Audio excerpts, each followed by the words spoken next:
우리가 중요한 일을 앞두고 있거나 머릿속이 복잡할 때 소화가 안 되고 체했던 경험이 한 번씩 있을 겁니다.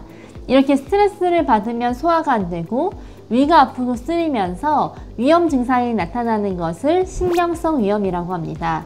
가벼운 경우라면 한 끼 굶거나 하면 좀 나아질 수도 있는데 증상이 며칠 지속되거나 자꾸 반복된다면 치료를 꼭 받으시는 것이 좋습니다.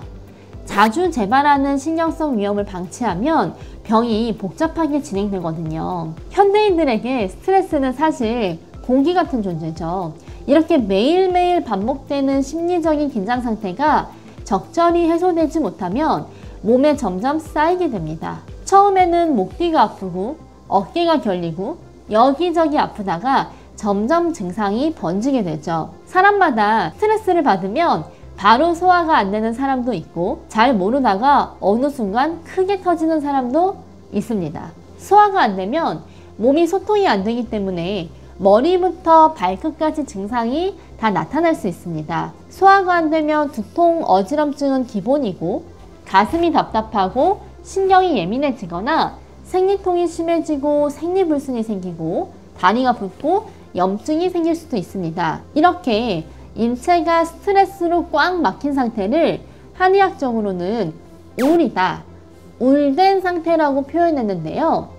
울이 심해지고 스트레스 상황이 길어지면서 몸에서 지나치게 과열된 양상으로 나타나면 그게 울화를 형성하게 됩니다. 반복되는 스트레스가 우리 몸에 울화를 형성하는 겁니다. 울화가 형성되면 혈액순환이 제대로 안 되겠죠. 혈액이 우리 몸을 골고루 돌고 있다가 한쪽이 지나치게 뜨거워지고 달궈지면 당연히 다른 쪽으로는 전달이 잘 안 될 겁니다. 이런 상태에서는 위장도 제대로 혈액을 공급받지 못해서 위장이 안 움직이고 소화액이 제대로 분비되지 않습니다. 그래서 스트레스를 받으면 소화가 잘 안 될 수밖에 없습니다. 그런데 울화가 처음에는 가벼웠다가 심해지게 되면 위장에도 영향을 미치게 됩니다. 위장 활동이 떨어지면서 먹고 마신 것들이 대사가 되지 못하고 쌓여서 위장에 독소가 쌓이게 됩니다. 그것이 염증을 유발하고 위장에 자극을 주게 되면 위장세포가 망가지게 되겠죠. 그래서 울화는 위장 점막을 손상시키면서 만성신경성 위염으로 이어지게 됩니다. 이제는 소화제 정도로는 나을 수 없는 위장 상태가 된 거예요. 그리고 울화가 쌓이면 소통이 안 되어서 다른 대사에도 영향을 미칩니다. 간에도 문제가 생겨서 간 수치가 오르고 대변도 안 시원하고 소변도 안 시원해지면서 점점 전신적인 문제로 이어지게 됩니다. 그리고 울화가 심해지면 자율신경계의 부조화가 심해집니다.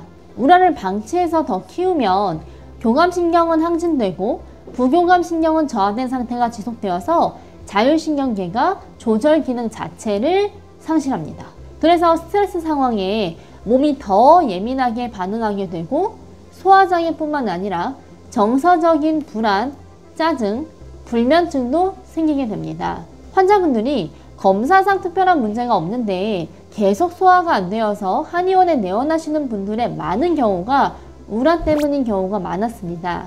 최근에도 원인 모를 답답함과 구역감이 계속되는 환자분도 울화를 풀어서 좋아지셨고 원인 모를 두통으로 5년 이상 시달리신 분들도 울화가 원인이었습니다. 이 정도까지 오시면 울화를 풀고 자율신경계를 안정시켜 주어야 위장이 회복됩니다. 울화로 꽉 찬 몸을 풀어주지 않으면 계속 스트레스와 열이 쌓일 수밖에 없고 식도염, 위염, 각종 소화불량 증상에 시달릴 수밖에 없습니다. 적절한 치료를 꼭 받으셔서 위장의 막힌 통로를 열어주시고 위장의 건강을 회복하실 수 있기를 바랍니다. 더 궁금하신 점은 언제든 한의원에 내원하셔서 물어보시면 됩니다. 감사합니다.